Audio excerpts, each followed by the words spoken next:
એક સરેરાશ અમેરિકનના માથા પર જેટલા વાળ નથી તેના કરતાં વધારે તેના પર દેવું છે અને આ દેવું તેણે નહીં પણ સરકારે કરેલું છે અને હવે તેનો કુલ આંકડો 39 ટ્રિલિયનને પાર પહોંચી ગયો છે. અમેરિકા ભલે આખી દુનિયા પર ધાક જમાવતું હોય પણ આ દેશ બિલિયન્સ નહીં પરંતુ ટ્રિલિયન્સ ઓફ ડોલર્સના દેવામાં ડૂબેલો છે તે પણ એક હકીકત છે.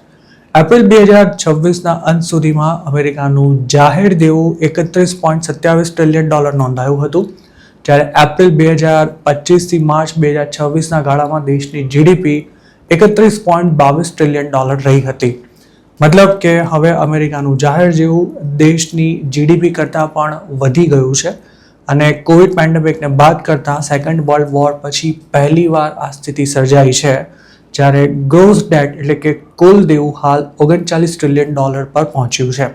મહત્વની વાત એ છે કે સેકન્ડ વર્લ્ડ વોરમાં સરકારના ખર્ચામાં વધારો થતાં દેવું વધ્યું હતું, જ્યારે હાલ ટ્રમ્પે ટેક્સમાં મૂકેલા કાપની સાથે સાથે વ્યાજના દરમાં થયેલા વધારાને કારણે યુએસનું દેવું વધી ગયું છે. અમેરિકાની સરકારના માથે જેટલું દેવું છે તેનું તેને વ્યાજ પણ ચૂકવવું પડે છે અને બોન્ડ yieldવધે તો દેવાની ચૂકવણી પણ મોંઘી થઈ જાય છે. આ જ કારણસર સરકારનો ખર્ચો વધી ગયો છે.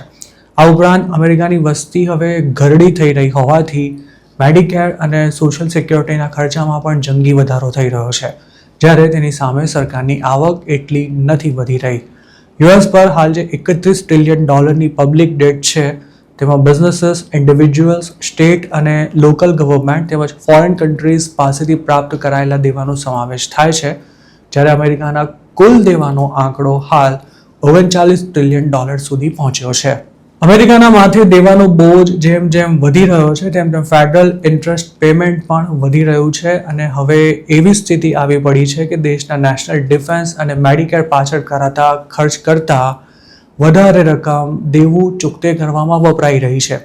એક્સપર્ટ્સનું માનીએ તો અમેરિકાની સરકાર હાલ દર વર્ષે 1 ટ્રિલિયન ડોલર માત્ર વ્યાજ ચૂકવવામાં ખર્ચી રહી છે, જેના કારણે આવનારા વર્ષોમાં મિલિટરી, ઇન્ફ્રાસ્ટ્રક્ચર, એજ્યુકેશન અને મેડિકેર માટે ફાળવવામાં આવેલી રકમમાં કાપ મૂકવાની ફરજ પડે તેવી સ્થિતિ પણ સર્જાઈ શકે છે. 2008-9માં અમેરિકામાં મંદી આવી ત્યારે તેના માથે 5 ટ્રિલિયન ડોલરનું દેવું હતું. આ દરમિયાન સરકારની આવક કરતાં ખર્ચો ઘણો જ વધી ગયો હતો, જેના કારણે ખાસું દેવું કરવામાં આવ્યું હતું.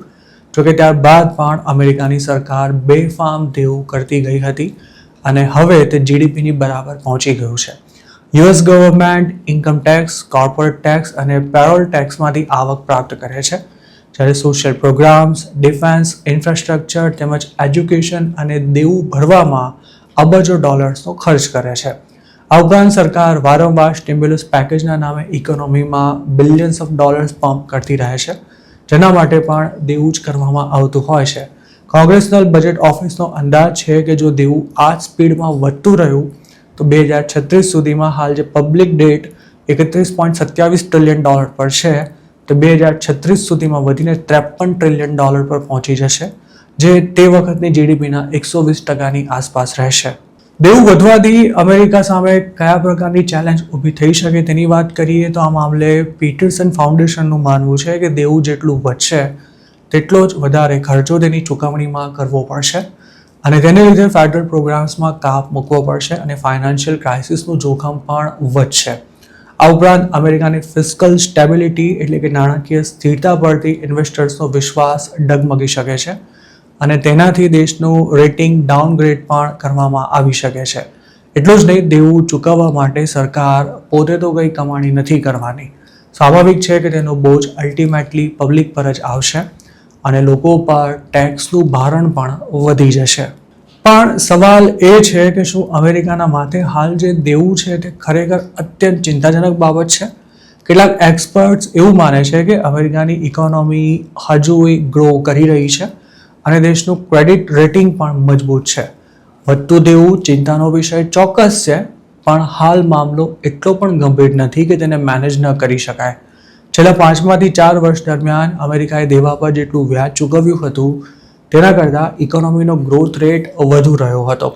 ઇન્વેસ્ટર્સને પણ હાલ અમેરિકા પર જેટલું દેવું છે તે ખાસ ચિંતાજનક નથી લાગી રહ્યું અને અમેરિકાની સરકાર જે બોન્ડ બહાર પાડે છે તેમાંના સામાન્ય લોકોની સાથે સાથે ફોરેન ઇન્વેસ્ટર્સ પણ ખરીદી કરી રહ્યા છે.